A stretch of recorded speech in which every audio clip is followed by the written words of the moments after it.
March 8, 1945, 21st Bomber Command Headquarters, Guam. Target folders cover the plotting table. Smoke curls from Major General Curtis LeMay's cigar as he studies black and white recon photos of Tokyo's sprawl. The city looks peaceful, but it's hiding thousands of tiny factories, machine shops in flimsy wooden buildings, parts makers working out of their homes. Japan's war machine is everywhere, tucked into neighborhoods built from wood and paper. A message comes in from a recon flight over Tokyo. Not much cloud cover. Wind's good. Targets confirmed. The districts are packed with cottage workshops. LeMay sets his coffee down and grabs the operations phone.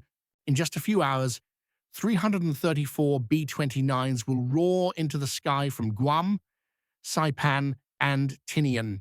No one in that room knows it yet, but this single decision is about to unleash the most destructive firebombing campaign the world has ever seen.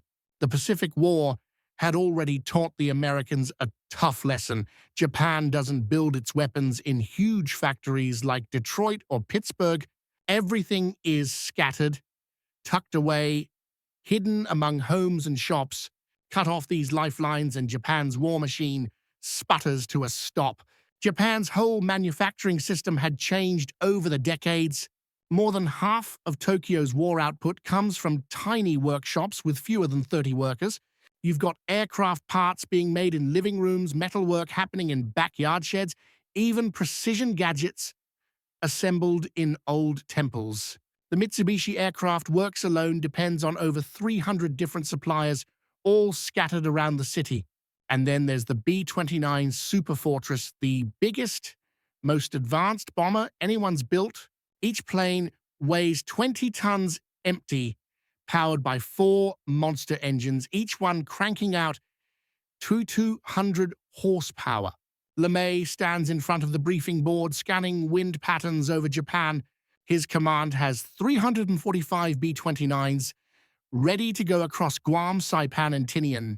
Every bomber carries 11 men and can haul 20,000 pounds of bombs to targets 5,500 miles away. The B-29 is the most expensive weapon of the war. $3.7 billion sunk into a plane that flies higher, faster, and farther than anything else. But bombing Japan isn't like bombing Germany. Over there, daylight raids smashed big facilities. Here, the math changes. At altitude, American bombs barely hit 5% of their targets, thanks to jet stream winds that sometimes howl at 250 Mets. Captain Robert McNamara knows those stats inside and out. He's the Army Air Force's numbers guy, Harvard-trained, obsessed with efficiency. For him, it's all about numbers, tons of bombs dropped, targets destroyed, dollars spent per square mile of factory wiped out. Victory comes down to efficiency and picking the right targets. Meanwhile, in Tokyo, Air Defense Officer Jinjiro Fujiwara pores over reports. After the Doolittle raid in 1942, Japan scattered its critical war production all over the city. Aircraft, engines here, electrical parts there, ball bearings somewhere else. Each district hides hundreds of tiny workshops mixed in with homes, an entire defense strategy built around hiding from bombs. So far, it's worked. B-29s flying at 30,000 feet can't hit much, not even the bigger factories. But Fujiwara's terrified of fire.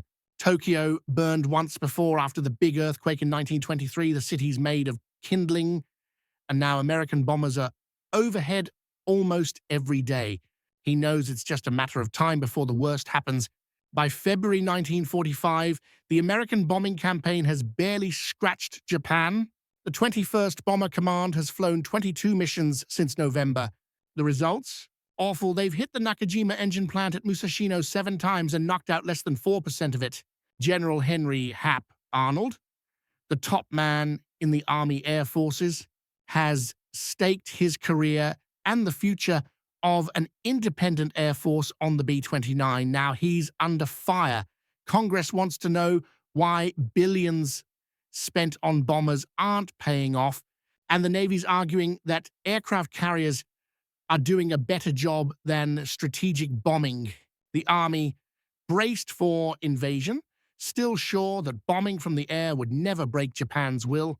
Lieutenant Colonel Robert Olds, the intelligence officer, dug into the targets and found the core problem. Japan's weather just didn't cooperate. Clouds covered everything. The jet stream tossed bombs far off course. Japanese fighter pilots had figured out exactly when the B-29s were most vulnerable, picking them off during bombing runs. Losses hit nearly 6% for every mission. No way they could keep that up. Then, at 5:35 p.m. on March 9th, the first B-29 took off from Northfield, Guam. This wasn't like the old raids. The bomber had almost no guns left, just the tail guns. No ammo, no armor. Every ounce they could save turned into more firebombs. General LeMay's new tactics flipped the rulebook. Hit at night instead of day. Fly low, just 5,000 to 9,000 feet, not 30,000. Drop incendiaries, not regular bombs. Everything they'd learned about strategic bombing turned on its head. The weather? Absolutely perfect for fire. Winds at 28 mph to push the flames. Low humidity to dry everything out. Clear skies, so the lead planes, pathfinders, could spot the targets without trouble. Each bomber carried 40 clusters of AN-69 incendiary bombs. Every cluster had 38 napalm-filled bomblets igniting above 2,000 degrees Fahrenheit and burning for 6 minutes. 6 tons of firebombs per plane. With 334 bombers in the air, that meant 1,665 tons of incendiaries aimed at a 12-square-mile patch of Tokyo. Tokyo's fire defenses were a joke. 8,000 firefighters for 7 million people. 3 ladder trucks could reach above 2 stories. Most neighborhoods didn't even have pressurized water. Streets were narrow, perfect for trapping people trying to escape. Houses made of wood, packed tight. Hardly any bomb shelters. The government worried that building them would hurt morale by admitting Tokyo could actually be hit. The Pathfinders reached Tokyo just after midnight March 10th. Using radar, they lined up over Shitamachi, the city's most crowded district. They dropped their incendiaries in straight lines, lighting up the ground in a giant, burning X you could see from 50 miles away. The next wave of bombers aimed for that cross, dropping more fire to push the blaze outward. Squadron after squadron came in for 3 hours. Eventually, 279 B-29s hit the target area. The fire spread exactly as the planners had figured. Small fires merged into one massive wall of flame. Then came the firestorm. Ground temperatures soared over 1,800 degrees. Superheated air rocketed upward, whipping up tornado-like winds that sucked oxygen from shelters and fanned the flames even higher. By 2 a.m., 16 square miles of Tokyo were burning. Police reports struggled to capture the horror. Canals boiled, asphalt streets melted, glass flowed like water, metal posts bent in the heat. Communication was gone, telephone lines burned away. Tail gunner Sergeant James C.R. said he never needed his guns. Japanese fighters couldn't fly in the boiling air, and anti-aircraft crews ran for their lives. The biggest threat to the bombers was the turbulence, thermal gusts, strong enough to toss a 60-ton plane around like a toy. Pilots said they could smell burning flesh, even from 5,000 feet up. The destruction was beyond anything anyone had imagined. Over 267,000 buildings wiped out, 1.8 million people left homeless, officially 83,793 killed, but the real number was probably over 100,000. More people died in those 6 hours than in any other single military action, including the atomic bombings that would come later. A quarter of Tokyo vanished in one night. Industry collapsed. Aircraft engine production in Tokyo dropped 75% overnight. Precision tool factories were gone in the burned-out zones. 12 major electronic suppliers erased. Ball-bearing plants, 40% of Japan's entire capacity, destroyed. The shockwaves hit every supply chain. The flames didn't just kill people, they erased entire industries. On March 11th, reconnaissance planes flew over what had once been packed manufacturing districts. Now, only fields of ash remained, 16 square miles of scorched earth, broken up here and there by the rare concrete building that somehow survived. Factory chimneys loomed over the ruins like grave markers for everything burned to the ground. Rail yards twisted into strange sculptures of melted steel. The damage wasn't just physical, it got inside people's heads. Survivors abandoned their jobs to search for missing family, and absenteeism shot through the roof. Factory managers watched efficiency collapse, dropping by 60% as trauma spread through the workforce. Military schedules, useless now with whole networks of suppliers simply gone. The old myth about the divine wind saving Japan from invasion vanished overnight. Intelligence intercepts picked up panic in Japanese command centers. Navy reports talked about total chaos. No one could coordinate anything. Army procurement officers reported disaster. Component deliveries had fallen apart. Munitions ministry stats showed precision capabilities were gone for good.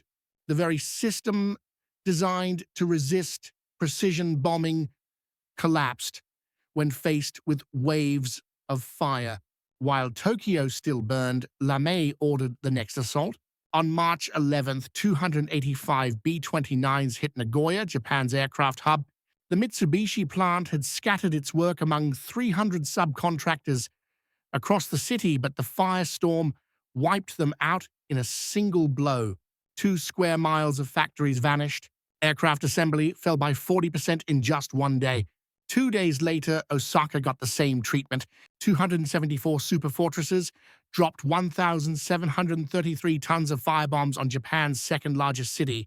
The Osaka arsenal, which made a fifth of Japan's ammunition, was erased. 8 square miles of commercial city gone. Over 134,000 buildings destroyed. The port, handling nearly a third of Japan's imports, burned down to the water. March 16th, Kobe was next. 331 B-29 set the city ablaze. The Kawasaki shipyards, which built a third of Japan's merchant ships, burned for 3 days straight. The Mitsubishi and Kawanishi aircraft plants lost more than half their capacity. 7 square miles of the city wiped out. Rail and road links between western Japan and Tokyo were cut off completely. March 19th brought the bombers back to Nagoya, 290 planes finishing what they'd started days before. The Ichi Aircraft Company lost every single one of its dispersed sites. Residential districts where skilled workers lived, gone. Technical schools for aircraft mechanics, incinerated. Another 3 square miles of Japan's war industry, erased. The numbers told the story.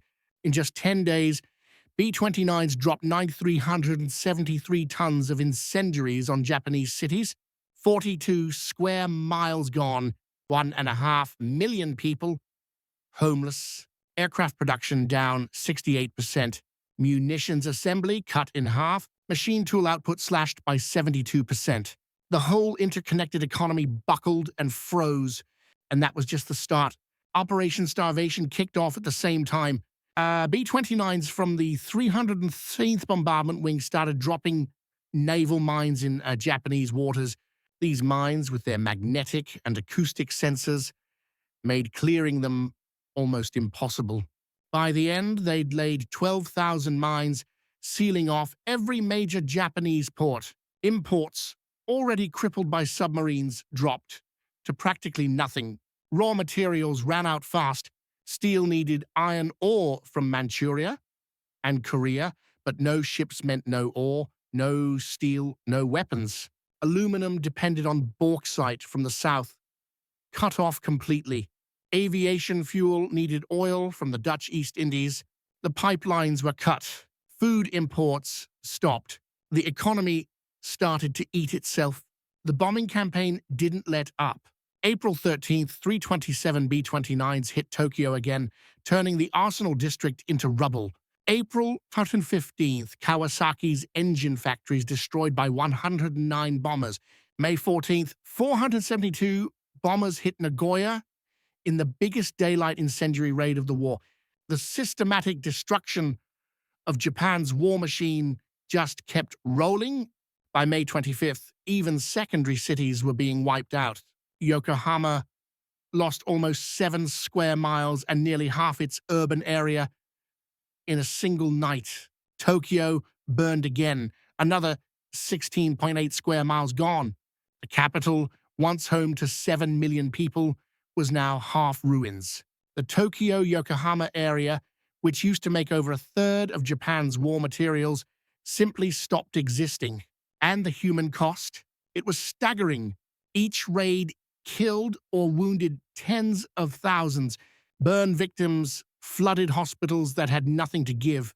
Food distribution collapsed, and malnutrition spread. Disease followed as sanitation broke down. Skilled workers, men who took years to train, died by the thousands. Their expertise was lost forever. By August 1945, destruction had become almost mechanical. Lame's orders now covered every Japanese city bigger than 30,000 people. 66 cities had already burned. 180 square miles of city gone. 21 million people lost their homes. The empire that once held the world's third largest navy and an army of 5 million stood on ashes. Factories shut down. Production collapsed. Aircraft output, which peaked at 2,572 planes in September 1944, dropped to 1,131 by July 1945. Engines down 75%. Propellers down 80%. Electronics basically wiped out. The system started to eat itself. No ball bearings, no engines, no planes, no defense. Night after night, B-29s showed up right on schedule, and there was nothing to stop them. The numbers are hard to even grasp. American planes dropped 147,000 tons of bombs. They flew 15,000 missions. They lost 414 B-29s and about 2,600 crew. Japanese casualties from bombing ran between 400,000 and 600,000 dead, with millions more wounded or homeless. On one night alone, Tokyo lost more civilians than Britain lost in the entire war. In the end, Japanese leaders didn't mince words. Prince Fumimaro Konoe told American investigators straight up, the B-29 bombing campaign forced Japan to seek peace. Admiral Yonai agreed. The B-29 was the single most important reason Japan surrendered. The U.S. bombing survey said Japan would have given up by November 1945. No invasion, no atomic bombs, just from conventional bombing and blockade. That changed everything about war. Strategic bombing worked. It could destroy an entire economy from the air, no boots on the ground needed. General Arnold's vision of an independent air force came true in 1947, built on what the B-29s had accomplished. Every future air campaign would look back at 1945 for lessons. American airpower had made the difference. Boeing built 3,170 B-29s from 1943 to 1946. Each cost $639,180, a whopping $11 million today. The whole program cost $3.7 billion, more than the Manhattan Project. But the results left no doubt. For 414 planes and 2,600 crew, Japan's war machine was erased. The math of strategic bombing seemed settled. But the moral questions never went away. In 1945, international law didn't ban bombing whole cities. The Hague Rules talked about military targets, but not the civilians working in those factories. Japanese leaders mixed military production into neighborhoods, making it impossible to separate the two. American commanders argued that destroying war production justified civilian deaths. Critics called these bombings war crimes. General LeMay never apologized. He put it bluntly, "We are at war with Japan. We were attacked by Japan. Do you want to kill Japanese, or would you rather have Americans killed?" His logic was harsh. Operation Downfall, planned invasion of Japan, estimated 1 million American casualties. The Kyushu invasion alone, set for November 1945, might have cost 250,000 in a single month. The next phase, Honshu, looked even worse. After the surrender, captured Japanese plans revealed just how desperate the defense would have been. Operation Ketsugo mobilized everyone, 28 million civilians armed with bamboo spears, trained for suicide attacks. The National Resistance Program expected as many as 20 million Japanese dead defending the homeland. Compared to that, bombing casualties, as terrible as they were, looked smaller. The war shattered Japan's old industrial giants, the Zaibatsu. Everything had to be rebuilt from scratch. Out of that destruction came something new, Toyota's just-in-time manufacturing, which would change the world decades later. Technology leapt forward. Radar guided the bombers through darkness. Incendiary bombs created firestorms nobody could stop. Operations research fine-tuned attack patterns. Command and control systems kept hundreds of planes flying together across huge distances. Electronic warfare jammed Japanese radars and radios. Out of the ruins, a new kind of war had arrived. Modern air warfare really took shape over Japan, and not just in the skies. Something fundamental shifted in people's minds too. For centuries, the Japanese clung to Yamato Damashi, that fierce, unbreakable spirit, but technology shattered it. Divine winds once saved Japan from Mongol invaders, but they didn't even touch the B-29s. The old code, death before dishonor, meant nothing against walls of fire. In just 5 months, an empire that had swept across East Asia was burned down to rubble. After that, nobody could deny defeat anymore. Admiral Su Toyota, chief of Naval General Staff, claimed the Soviet entry into the war sped up surrender more than the atomic bombs, but his own reports told a different story. By July 1945, Japanese naval intelligence admitted the enemy's bombardment is rapidly achieving its objective of eliminating our homeland's capability. Continuation of the war has become impossible. Air power, specifically the B-29, did that. And the story didn't end in 1945. What happened in those months set the playbook for the Cold War. Strategic. Air Command's whole nuclear strategy came straight from what the 21st Bomber Command learned over Japan. Suddenly, air power seemed like the deciding factor in war. That idea echoed in Vietnam, Kosovo, Iraq, Afghanistan. Each time, commanders tried to recapture that sense of overwhelming air dominance. Even now, the debate about what strategic bombing can and can't do shapes military plans. Japan itself took 2 decades to recover. The Korean War helped kickstart rebuilding. American occupation forces, who had destroyed cities, now oversaw their rebirth. Districts that went up in flames in 1945 turned into economic powerhouses. By 1965, Toyota City literally rose from Nagoya's ashes. Electronics companies popped up from Tokyo's wreckage. Out of the most thorough destruction in history, Japan built the world's second-largest economy. Curtis LeMay, the architect of the bombing campaign, got promoted right after Japan surrendered.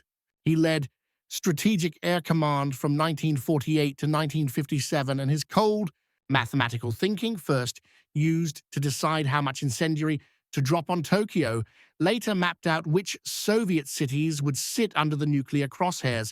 The idea of mutual assured destruction traces right back to those nights over Japan. Robert McNamara, who crunched the numbers on bombing effectiveness for LeMay, went on to become Secretary of Defense during Vietnam.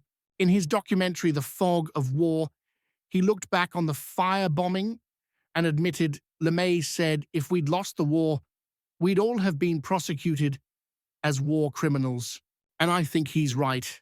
He and I were behaving as war criminals, and those moral questions about civilian deaths and what's justified in war still haunt discussions today.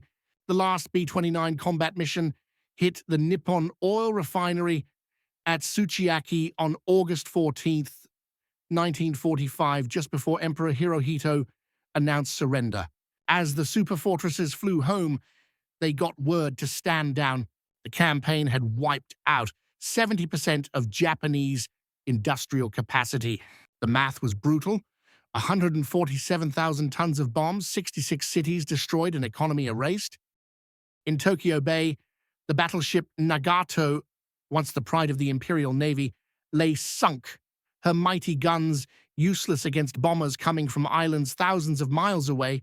The age of the battleship was over. Strategic air power had taken over. LeMay and his B-29s proved that a nation's economy could be wiped out from the sky with grim precision. Those bamboo spears, handed to civilians to defend the homeland, never used. Today they sit in museums, silent reminders that Japan fell not to invasion, but to the systematic destruction of its ability to fight. The B-29s didn't just destroy buildings, they showed the world that modern war belongs to whoever has the best technology, resources, and the will to use them smartly. In the ashes of 66 Japanese cities, the outlines of today's world took shape.